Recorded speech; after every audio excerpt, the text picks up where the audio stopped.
आपने माँ के बारे में तो बहुत सुना होगा, बहुत जगह पढ़ा भी होगा।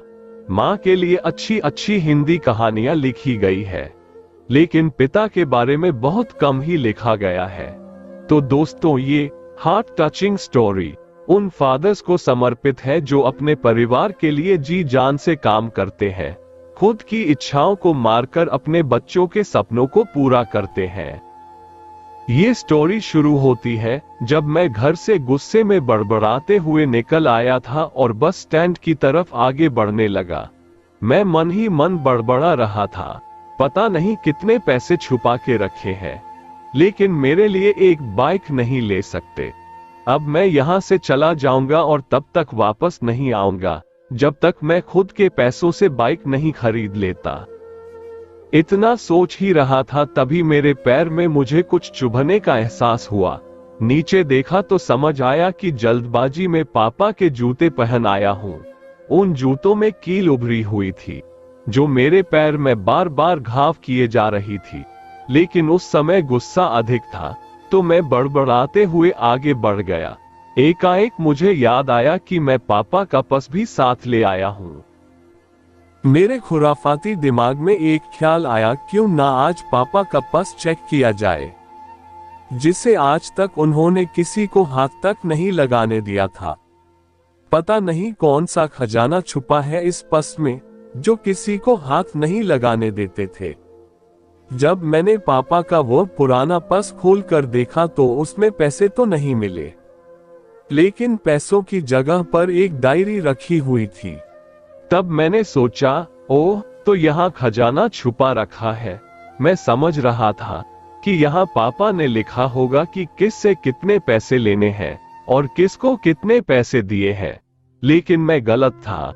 जब मैंने उस छोटी सी डायरी का पहला पेज खोलकर देखा तो वहां पर जो लिखा था वो थोड़ा सीरियस कर देने वाला था। डायरी में जो लिखा था उसे पढ़ने के बाद मेरे चेहरे पर जो एक्सप्रेशन थे वह गायब हो चुके थे, क्योंकि डायरी में वैसा कुछ नहीं था जैसा मैं सोच रहा था। वहां पर उन पैसों का हिसाब लिखा हुआ था जो अलग अलग कामों के लिए अलग अलग लोगों से उधार लिए गए थे। उस लिस्ट में कंप्यूटर के नाम पर भी पैसे लिए गए थे। कुछ यूं लिखा था, 50,000 बेटे के कंप्यूटर के लिए।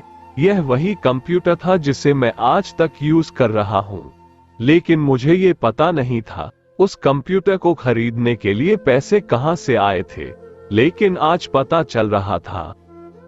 मुझे आज भी याद है जब मैंने पहली बार कैमरे के लिए जिद की थी, जो मेरे पापा ने मुझे 2 हफ्ते बाद मेरे बर्थडे पर ला कर दिया था, जिसे देखकर मैं बहुत खुश हुआ था।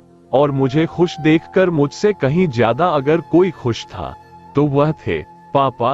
अब मेरे चेहरे से गुस्सा एकदम गायब हो चुका था। जब मैंने आगे का पन्ना पलटा तो वहां पर कुछ विशेष इच्छाएं लिखी हुई थी।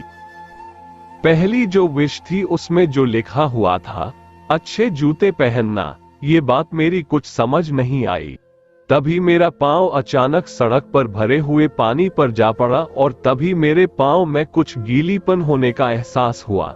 जब मैंने जूता उतार कर देखा तो उसका तला टूटा हुआ था। ये देखकर मुझे डायरी में लिखी बात याद आ गई।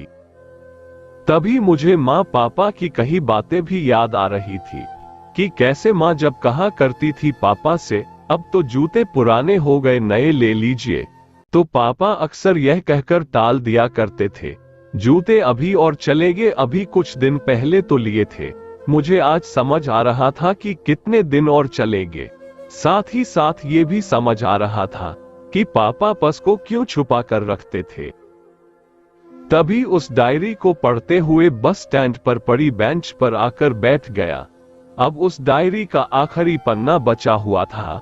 उस पन्ने को जब मैंने पलट कर देखा तो वहां कल की डेट लिखी हुई थी। तारीख के नीचे लिखा हुआ था 50,000 रुपए बाइक के लिए। बस इतना पढ़ा और दिमाग सन रह गया। अब मेरे मन में कोई शिकवा गिला नहीं बचा था, बस मेरी आंखों से आंसू चले जा रहे थे। मुझे आज तक नहीं पता तब मैं क्यों रोए जा रहा था। अब मैं जल्दी से घर की तरफ भागा लेकिन जूतों की वह कील पांव में अब तक घाव बनाने में कामयाब हो चुकी थी। मैंने जूतों को रास्ते में ही निकाल कर फेंक दिया और भागते लड़खड़ाते हुए घर जा पहुंचा, लेकिन पापा घर पर नहीं थे। मैं समझ गया वह कहाँ थे। मैं सीधा पास वाली बाइक एजेंसी की तरफ भागा।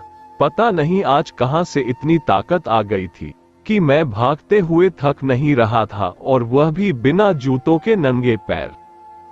जैसे तैसे मैं बाइक एजेंसी पर पहुंचा। पापा वही थे। मैंने पापा को दौड़कर गले लगा लिया और मेरी आंखों से आंसू रुकने का नाम ही नहीं ले रहे थे। पापा को समझ नहीं पा रहे थे आखिर हो क्या रहा है, मैं क्यों रो रहा हूं। मैंने पापा से कहा, पापा मुझे मोटरसाइकिल नहीं चाहिए, आप अपने लिए जूते ले लीजिए। अब आज से मैं जो भी करूंगा अपनी मेहनत से अपने बलबूते पर पढ़कर करूंगा।